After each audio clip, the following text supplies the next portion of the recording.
Good morning friends. GST platform के YouTube channel में आप सभी का स्वागत है। जी हाँ फ्रेंड्स, जीएसटी पोर्टल के अंदर इतनी सारी टेक्निकल ग्लिचेस आ रही हैं और उन ग्लिचेस के साथ साथ आपको कंप्लायंस भी अक्टूबर महीने में करके पूरा कर देना है। तो ये कैसे पॉसिबल है? जीएसटी पोर्टल या तो अपने ग्लिचेस को ठीक करे या फिर डेट को एक्सटेंड कर देना चाहिए, ताकि जो ग्लिचेस आ रहे हैं उसको ठीक करने के बाद रिटर्न फाइलिंग सही हो पाए, हड़बड़ाहट में कहीं गलती ना हो जाए, क्योंकि पोर्टल तो बैक डेट से डेटा को सही कर देगा, लेकिन आपकी जो रिटर्न है वो गलत चली गई। ड्यू डेट को पूरा करने के चक्कर में उसका खामियाजा एसएससी को नोटिस के रूप में भरना पड़ता है। तो मेरी रिक्वेस्ट है फाइनेंस मिनिस्ट्री से कि इन चीजों पे जरूर ध्यान दिया जाए कि पोर्टल या तो सही चल जाए या फिर उसमें जो डेटा आ रहा है वो करेक्ट हो, या फिर वो सेक्शन ही डिलीट कर दिया जाए, वहां से पोर्टल पे दिखे ही ना, और अगर दिखता है तो सही दिखे, अगर नहीं तो इन चीजों की डेट एक्सटेंड करें। सर आप ऐसा क्यों कह रहे हैं? मैं आपको इसीलिए कह रहा हूं, मैं आपको अभी दिखाने वाला हूं जो हमारा जीएसटी पोर्टल है उसके अंदर क्या कारस्तानी हो रही है टैक्स कंपैरिजन वाले शीट में, और जो हमारा जीएसटीआर 2A का डेटा है उसके अंदर हमें रूल 36 सब रूल 4 को कंप्लाई करने के लिए कहा जा रहा है कि रूल 36 सब रूल 4 कंप्लाई करके दीजिए। अरे भैया कंप्लाई तो करके दें, लेकिन जो आपका डेटा है, जो आपके टैक्स कंपैरिजन शीट में आ रहा है, वो सही होकर के तो आए। अब मैं आपको दिखाता हूं पोर्टल पे हो क्या रहा है। ये मैंने ओपन करा है return tab, tax liability and ITC comparison. Sir ये इरिटेशन होती है, आपको समझना पड़ेगा कि इस तरीके से डेटा अगर पॉपुलेट नहीं होगा तो लोगों को इरिटेशन होती है, टाइम वेस्ट होता है लोगों का। यहां पर आप देखेंगे तो ITC input tax credit claimed and due, जो कि रिवर्स चार्ज के अलावे होता है, उसके अंदर आप देख रहे हैं आईटीसी क्लेम्ड इन 3B। अब सबसे मजे की बात क्या है? सबसे मजे की बात यह है कि डिपार्टमेंट के जो ऑफिसर्स होते हैं जब वो नोटिस इशू करते हैं उसमें इस कंपैरिजन शीट को डाउनलोड करते हैं और देखते हैं कि आपने 4,05,000 का आईटीसी ले रखा है, यहां पर क्या डिफरेंस आ रहा है, और नोटिस आपको भेज दिया जाता है। अब आपकी जिम्मेवारी है जवाब देते रहिए, रिकंसिलेशन करते रहिए बिना किसी मतलब के, जबकि ये पोर्टल का एरर है। अब देखिए पोर्टल का एरर कैसे है। आईटीसी ऑटो ड्राफ्टेड इन जीएसटीआर 2A अप्रैल महीने में चलिए नील है, 3B में भी नील है। आईटीसी ऑटो ड्राफ्टेड इन जीएसटीआर 2A ये आ रहा है सीजीएसटी एसजीएसटी में 00, यानी कि 2A में 00 है। और ऑनलाइन 2A में जब मैं देखूंगा तो वहां पर भी एक भी इनवॉइस सीजीएसटी एसजीएसटी का नहीं होना चाहिए, तभी यहां पर 2A में 00 दिखा रहा है। लेकिन हमने 3B में क्लेम किया है 19,000 जून महीने में 44,515 हमने क्लेम किया है, जबकि ऑटो ड्राफ्टेड 2A में ये 00 आ रहा है। अब सवाल ये है कि जो हमारा मई और जून का इनवॉइसेस है जो हमने 3B के अंदर क्लेम कर लिया है, वो अगर मई महीने में 2A के अंदर आ रहा है ऑनलाइन पोर्टल पे तो वो यहां पर आना चाहिए। अब मैं आपको दिखाता हूं ऑनलाइन पोर्टल। ये आपने देख लिया, ये भी हमारा जीएसटी पोर्टल है जहां पे मई महीने के अंदर 0 है, जून महीने के अंदर 0 रिफ्लेक्ट होता है। अब चलते हैं मई महीने का जो ऑनलाइन 2A है, यानी कि जो डैशबोर्ड रिटर्न डैशबोर्ड है, उसके अंदर जो मई 20 का डेटा है उसमें जो हमारा 2A है उसके अंदर मई महीने में क्या कोई इनवॉइसेस अपलोड हुए हैं जिसमें सीजीएसटी एसजीएसटी है।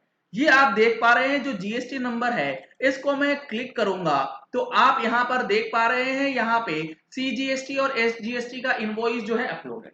अब अगर यहां पर इनवॉइस अपलोडेड है तो ये इनवॉइस का डेटा आप हमारे जीएसटीआर 2A में ऑटो पॉपुलेट क्यों नहीं करवा रहे? अगर वो डेटा ऑटो पॉपुलेट नहीं होगा तो रूल 36 सब रूल 4 को कंप्यूट करने में गलती होगी या नहीं?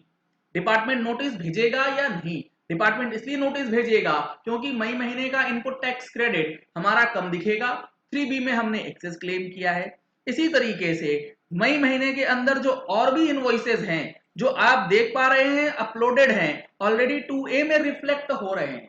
जब ऑलरेडी 2A में रिफ्लेक्टेड है तो फिर कहां प्रॉब्लम है? ये सेम महीने का है और सेम फाइनेंशियल ईयर का है। मई महीने का जुलाई महीने में अपलोड हुआ या सितंबर महीने में अपलोड हुआ है, तो वो 2A के अंदर मई की 2A में रिफ्लेक्ट क्यों नहीं हो रहा है, क्या इशू आ रहा है इसके अंदर, इस चीज को या तो ठीक करें या 36/4 का डेट जो है वो फर्दर एक्सटेंड करें तब तक जब तक कि ये सारी चीजें ठीक नहीं हो जाती है। अब ये जो इनवॉइस है, ये जो मैंने इनवॉइस आपको दिखाया इस पर्टिकुलर जीएसटी का, चलिए चेक करते हैं जुलाई महीने की जीएसटीआर 2B में या सितंबर महीने की जीएसटीआर 2B में आ रहा है या नहीं, क्योंकि इनका कहना है 4 सितंबर 2020 इस दिन, जिस दिन फाइल हुआ है उस दिन की 2B में आप चेक कीजिए। तो ये हमारा है 20 जुलाई को फाइलिंग, ये है 4 सितंबर को फाइल। तो यहां पर जो हमारा बिल नंबर है, बिल नंबर 63, ये हम लोग चेक करेंगे।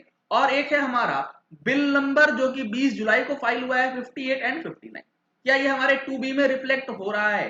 अगर 2B में रिफ्लेक्ट हो भी रहा होगा तो कंपैरिजन टूल में क्यों नहीं आ रहा वो डेटा, उसके अंदर मई महीने में क्यों नहीं रिफ्लेक्ट कर रहा है, क्योंकि 2A में मई महीने में रिफ्लेक्ट जो है वो डेटा करेगा। मैंने ओपन कर लिया है जुलाई महीने की जीएसटीआर 2B, इसके अंदर मैं B2B इनवॉइसेस चेक करता हूं और जो बिल नंबर 58 और 59 था जो कि 20 जुलाई 2020 को फाइल हुआ है, यहां पर आप देख पा रहे हैं 2B में डेटा रिफ्लेक्ट होता है और इसकी फाइलिंग डेट जो है वो 20 जुलाई है और इनवॉइस डेट 23 मई 2020 है। तो अगर ये 2B में आ रहा है तो कंपैरिजन शीट में जब ये मई महीने का है तो अकॉर्डिंगली मई महीने की 2A में भी तो जाना चाहिए, वो क्यों नहीं गया? अगर नहीं गया तो कंपैरिजन टूल तो वहां गलत हो गया और कंपैरिजन टूल गलत होने की वजह से 36/4 का इंप्लीमेंटेशन जो है वो गलत हो जाएगा। तो ऐसी ऐसी काफी प्रॉब्लम्स जो हैं वो टैक्स पेयर्स को फेस करनी पड़ रही है टेक्निकल ग्लिचेस की वजह से।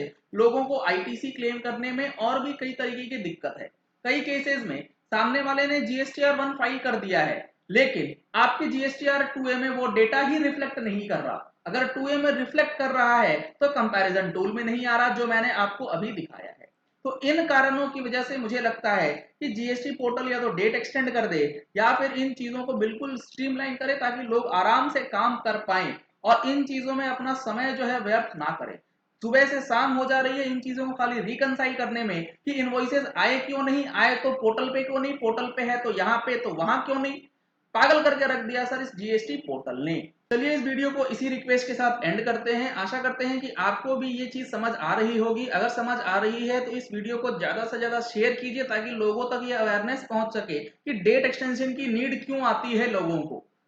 डेट एक्सटेंशन की जरूरत इसीलिए पड़ती है कि जीएसटी पोर्टल सही तरीके से काम कई बार जो है वो नहीं करता है और टाइम बर्बाद हो जाता है इन चीजों को ठीक करने में। यहाँ पर आपके लिए एक खुशखबरी ये है कि हमारे जितने भी प्रोडक्ट्स हैं, चाहे वो हमारा मेंबरशिप हो जिसमें आप अपनी queries, GST related query solve करा सकते हैं, उसके अंदर भी अभी नवरात्रि के लिए डिस्काउंट दिया जा रहा है। नवरात्रि स्पेशल ऑफर जो है वो चल रहा है, इसका बेनिफिट आप ले सकते हैं। साथ ही साथ जो हमारी मंथली टैक्स मैगजीन है उसके अंदर भी आपको डिस्काउंट्स जो है वो दिए जा रहे हैं। अगर आपने अभी तक मेंबरशिप या टैक्स मैगजीन सब्सक्राइब नहीं कराया है तो ये आपके लिए अच्छा मौका है, आप सब्सक्रिप्शन ले सकते हैं। सब्सक्रिप्शन के लिए आपको इस नंबर पे कॉल करना है और डिटेल्स जो है वो पता कर सकते हैं। नंबर मैंने स्क्रीन पे लिख दिया है, स्क्रीन पे भी फ्लैश किए जा रहे हैं, आप उस नंबर को फॉलो कर सकते हैं। अगर आपने हमारे चैनल पे फर्स्ट टाइम ट्यून इन किया है तो चैनल को सब्सक्राइब करने के लिए नीचे दिया गया रेड कलर का सब्सक्राइब बटन प्रेस कीजिए। साथ में जो बेल आइकन है उसे भी प्रेस कर लीजिएगा ताकि वीडियोस की नोटिफिकेशन आप तक रेगुलरली पहुंचती रहे। Thank you and have a nice day.